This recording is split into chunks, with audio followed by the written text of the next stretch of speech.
একটু জোরসে বলো। কতদিন ধরে সম্পর্ক আছে এই ছেলেটার সাথে? কি নাম বললে? কবিরুল ইসলাম। সঠিক কথা বলে দিলে তাহলে তুমি পার পেবে। কতদিন সম্পর্ক আছে? গল্প করছে 1.5 বছর থেকে। তো তোমার তো একটা স্বামী আছে, স্বামীর নাম কি? আলমগীর। বাচ্চা কাচ্চা আছে তোমার কি? কয়টা? কত বয়স কত হয়েছে ওর?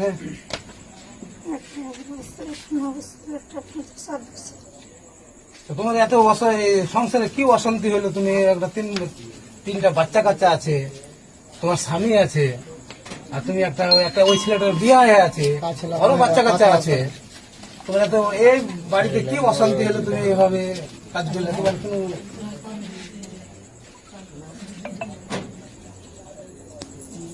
এখন তুমি ওকে ফোন করে ডেকেছো নাকি? আমি ওকে ফোন করিনি, ওকে ফোন করেছিল। ওকে একবার ফোন করেছিল, তখন হাঁকা মেরে হাতে তাকিয়ে কথা বলো, অসুবিধা নেই। আমি একবার ফোন করেছিল, তখন হাঁকা মেরে পিঠা, তখন নাম টাম ধরাচ্ছিল, তখন ওই নাম্বার ব্যস্ত ফেলেছিল। ওই নাম্বার তখন ওখান থেকে গিয়েছিল, হাঁকে ফোন করেছিল। তখন ওই ফোন করে তখন কথা চেয়েছিল আমার সাথে। আমি কইছি না, হাঁকে বাড়ি আসতে হবে না, হাঁকে বাড়ি থেকে নাই, আমি একলে আসতে হবে না। মানা করার সত্ত্বেও আসছে বাড়িতে। তোর বাড়িতে মানে করেছিল আসতে? হ্যাঁ, মানা করেছি, সবার মানা করেছি আমি না আসবে না আমাদের। তাও চলে এসে জোরপুর বলে কি? জোরপুর বেছিলা জি রবিউল? আমাকে যে 3 না ডাকে তো আমি আসতে পারি? ওটাই তো কথা। 10 দিন আগে কিনে আনি না, 5 দিন আগে কিনে আনি না। হ্যাঁ, আজকে না ডাকলে আমি আসতে পারি? কালকে তো আমি গাড়ি নিয়ে এলাম, তো কেন কালকে এলাম না? এখন কথাটা হলো কি, এখন তোমার স্বামী তো তোমাকে বুঝবে না, তোমাকে এখন তোমার স্বামীকে ডিভোর্স দিতে হবে। তুমি কি করবে? ডিভোর্সে রাজি আছো? বলো রোজিনের কথা বলো তুমি। এখন তোমার স্বামী বলছে আমি ওকে বুঝবো না, তোমাকে এখন তুমি তোমাকে ডিভোর্স করতে হবে, ডিভোর্স করে ওকে বিয়েটা করতে হবে। তুমি ডিভোর্সে রাজি আছো?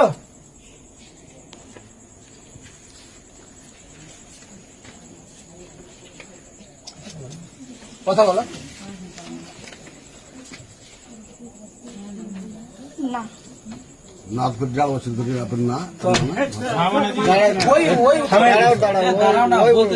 ওই সব উত্তর দিবে। তুমি 1.5 বছর থেকে কথা বলছো, সম্পর্ক আছো, ডাকছো, আর এখন বলছো ওকে ডিভোর্স করবো না, এটা কেমন? আমি ওকে ডাকিনি, ও এসছে ও তো বলছে ওকে না ডাকলে আমি আসতে পারি। আর তো কেউ আসতে পারেনি কেন? আর তো অনেক লোকজন আছে জগন্নাথ। মানা করা আসলে আসতে পারিনি। তুমি তো একটু আগে বললাম আমাদের সম্পর্ক আছে।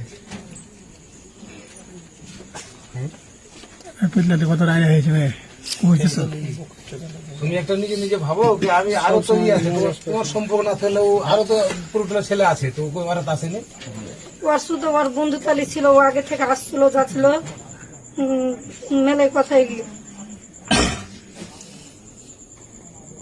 আর একটা শুধু ওর বন্ধু তালি ছিল, আর বন্ধু তাহলে ছিল, 7 ওর সাথে বছর ছিল। ছিল কি 8 বছর ছিল, কই পারবো না, বলে আসছিল যাচ্ছিল আসলো কাজ হলো। ওই হাঁকে নাম্বার দিয়েছিল, হাঁকেটা নাম্বার ওকে দিয়েছিল, তখন থেকে কথা হয়েছিল। কথা হইতে হইতে তখন আসছিল যাচ্ছিল, আর কি ছিল এরকম। এখন তুমি কি তোমাকে ডিভোর্স করতে হবে? তুমি কি বলছো? তোমার আব্বা আমাকে তুমি ডাকো ফোন করে, ডাকতে পারবে? তোমার আব্বাকে ডাকতে পারবে কি? কোনো কথা বলতে পারবে? পারবে না? কথা বলো, উপর মুড়ি করো। একটু মুড়ির মধ্যে করো, কেউ নাই, সব নিজের মধ্যে আছে। যেটা আমি প্রসেস বলছি তোমাকে, এখন তোমাকে আলমকে ডিভোর্স করতে হবে। তুমি কি রাজি আছো? না, রাজি নাই? তুমি কি করবে তাহলে? কি করতে চাইছি তাহলে বলো। এখন আমি থাকবো কার সাথে থাকবে? কিছুতে। আর ওটা কি করবে? ওকে কি করবে? ওকে যদি তুমি ডাকলে ওকে কি করবে? ওকে আমি ডাকিনি, ওই দেখা করতে এসছে। চলাফেরা ছিল, ওই দেখা করতে এসছে, আমি ওকে ডাকিনি। কার সাথে দেখা করতেছিল আজকে? তো আলমগীর ছিল না, কার সাথে দেখা করতে এলাম আজকে রাত্রিবেলায়? আলমগীর তো নাই বলে, তো কার সাথে দেখা করতে? নাই বললে ওকে তো আমি নাই করেছি যে নাই বাড়িতে আসছি না, আমি নাম মানা করার সত্ত্বেও হয়েছি। ওর সাথে ফোন কে ফোন করেছিল আজকে? তুমি না ও ফোন ওই করেছিল ফোন। তুমি ফোন করেছিলে? না আমার নাম্বার ব্যস্ত তো সবসময় ফেলে থাকে, আমি কেমন করে লাগিয়ে দেবো? ওই হাঁকে ফোন করেছিল, তখন আমি হাঁকে তো বলেছিল ব্যস্ত ফেলতে। তাই ঠান্ডা ফ্যান মেরেছে নাকি? কেন ফ্যান বনিয়ে দাঁড়াও না, ও মোবাইল কেন চেক করবে? মোবাইল চেক ও এখানে তো কয়ে দিয়েছে, ও 1.5 বছর থেকে সম্পর্ক আছে, ও না ডাকলে ও আসতে পারে? মানে সেটা নিজে নিজে ভাবে এক একটা তো কথা বলে দিলে আমার 1.5 বছর থেকে সম্পর্ক। দেখুন